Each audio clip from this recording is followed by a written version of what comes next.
आऊज़ुबिल्लाहि मिनश्शैतानिर्रजीम बिस्मिल्लाहिर्रहमानिर्रहीम। अस्सलामु अलैकुम या अली मदद।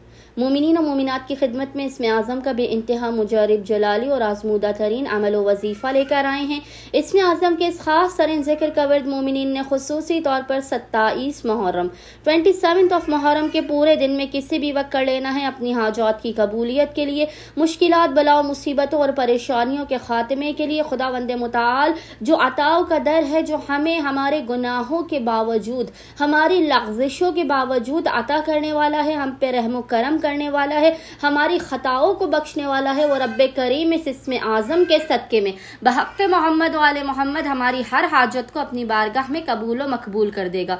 वो इसमें आज़म क्या है जिसकी आपने 27 मुहर्रम 27 मुहर्रम के पूरे दिन में तिलावत करनी है। अव्वल व आखिर 3-3 मरतबा, दुरूद के दरमियान में 70 मरतबा वो इसमें आज़म है। या खफियो या जली, या खफियो या जली, मोमिनीन ने इस इसमें आज़म की तिलावत करनी है। खुदावंद मुताल बहक़्क़े मोहम्मद वाले मोहम्मद इस इसमें आज़म के सदक़े में आपकी हर हाजत को अपनी बारगाह में कबूल व मकबूल कर देगा। आफात, बलाओं, मुसीबतों और परेशानियों का खात्मा भी कर देगा। अल्लाहुम्मा सल्ली अला मुहम्मद व आले मोहम्मद वाजिल फराजहुम अजमईन।